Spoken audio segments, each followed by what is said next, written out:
ಹೂವು ಕಟ್ಟಕ್ ದಾರ ಎಷ್ಟು ಮುಖ್ಯನೋ ಹುಲ್ ಕಟ್ಟಕ ಈ ದಾರ ಕೂಡ ಅಷ್ಟೇ ಕೂಡ ಮುಖ್ಯ. ಅದೇ ತರ ಬೆಳಗ್ಗೆ ಎದ್ದ ತಕ್ಷಣ ಟ್ಯಾಕ್ಟಿದಾಗ ಕಲ್ಲುಗಿ ಕೂಡ ಬಂದಿತ್ತು. ಅಷ್ಟು ಇಲ್ಲಿಂದ ಅಂದ್ರೆ ಟೇಕಲ್ಲಿಂದ ಕೂಡ ಬಂದಿರೋದು. ಚಪ್ರಿಕಲ್ ಕಾಂಪೌಂಡ್ ಹಾಕ್ಸೋದ್ರಿಂದ ಲೈಫ್ ಲಾಂಗ್ ವಾರಂಟಿ ಜೊತೆಗೆ ಲೈಫ್ ಲಾಂಗ್ ಗ್ಯಾರಂಟಿ ಕೂಡ ಸಿಗ್ತೈತೆ. ಅದೇ ತರ ಇಳಿಸುವಾಗ ಚಪ್ರಿಕಲ್ ಹೊಡೆದ ಇದಕ್ಕೆ ನಾವು ಅಲ್ಲ ಜವಾಬ್ದಾರರು, ತಗೊಂಡ್ಬಂದು ಇಳಿಸ್ತಾರಲ್ಲ ಇವರು ಕೂಡ ಜವಾಬ್ದಾರರು.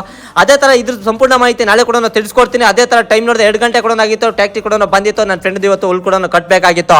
ಇದೆಷ್ಟನ ಇರೋದು ಬೈಲ್ ಅಂತಂದ್ರೆ ಕಾಟಕ್ಕೆ 20 ಗಂಟೆ ಕೂಡ ಐತೆ. ಮಿಷಿನ್ ಬರಕ್ಕಿಂತ ಮುಂಚೆ ಈ ತರ ಮೀಟರ್ ಕೂಡ ಚೆಕ್ ಮಾಡ್ಕೊಬೇಕು. ಎಲ್ಲ ಕೂಡ ಜೀರೋ ಆಗಿದ್ದಾದ್ಮೇಲೆ ಆಮೇಲೆ ಟ್ಯಾಕ್ಟಿ ಕೂಡ ಸ್ಟಾರ್ಟ್ ಮಾಡಿ ಹುಲ್ಲು ಕೂಡ ಕಟ್ಟಾಕ ಪ್ರಯತ್ನ ಕೂಡ ಮಾಡಬೇಕು. ಅದೇ ತರ ದಾರ ಕೂಡ ಕಟ್ಟಾಗ್ಬಿಟ್ಟು ಅದನ್ನ ರೆಡಿ ಕೂಡ ಮಾಡ್ತಾ ಇದ್ನ. ಅಷ್ಟು ಯಾರ್ದನ್ನ ತೋಟ ಅಂದ್ರೆ ಇವನೇ ನನ್ನ ಫ್ರೆಂಡ್ ಸಂದೀಪ್ ಒಂದು ಅಲ್ಲಿ ಕಟ್ತಾ ಇದ್ರೆ ಈ ಕಡೆ ಹೊರಗೆ ಕೂಡ ಎತ್ಕೊಂಬತ್ತಾ ಇದ್ನೋ. ಈ ಡ್ರೈವರ್ಗೆ ಎಕ್ಸ್ಪೀರಿಯನ್ಸ್ ಇಲ್ಲ ಮುಟ್ಟು ಅದಕ್ಕೆ ಹೊಸ ಡ್ರೈವರ್ ಕೂಡ ಬಂದಿದ್ನೋ. ತುಂಬಾ ಎಕ್ಸ್ಪೀರಿಯನ್ಸ್ ಕೂಡ ಐತೆ. ಹುಲ್ಲು ಕಟ್ಟಾಕ ತುಂಬಾ ಅನುಭವ ಕೂಡ ಇರಬೇಕು. ಅಂತ ಇಂಥವ್ರು ಬಂದ್ರೆ ಹುಲ್ಲು ಹೊಲದಲ್ಲಿ ಇರ್ತೈತೆ, ಇನ್ನು ಸ್ವಲ್ಪ ಹುಲ್ಲು ಒಮ್ಮೆದಲ್ಲಿ ಕೂಡ ಇರ್ತೈತೆ. ಅದಕ್ಕೋಸ್ಕರ ಈ ಮಾತು ಕೂಡ ಹೇಳ್ತಾ ಇರ್ದು. ಮುಂದೆ ಕಟ್ಕೊಂಡು ಹೋಗ್ತಾ ಇದ್ದೆ, ಉಂಟೆಗೆ ಕೂಡ ಬಿಟ್ಕೊಂಡು ಕೂಡ ಬರ್ತಾಯಿತ್ತು. ನೀವು ಬೇಕಾದ್ರೆ ಅಬ್ಸರ್ವ್ ಮಾಡ್ಬೋದು ಅಂತ ಹೇಳಕ ಇಷ್ಟಪಡ್ತೀನಿ. ಅದೇ ತರ ಇವರು ತಮಿಳುನಾಡಿಂದ ಕೂಡ ಬಂದಿರೋದು. ಇದು ಮಿಷಿನ್ ಬಂದು 3 ಲಕ್ಷ ಅಂತಂದೆ.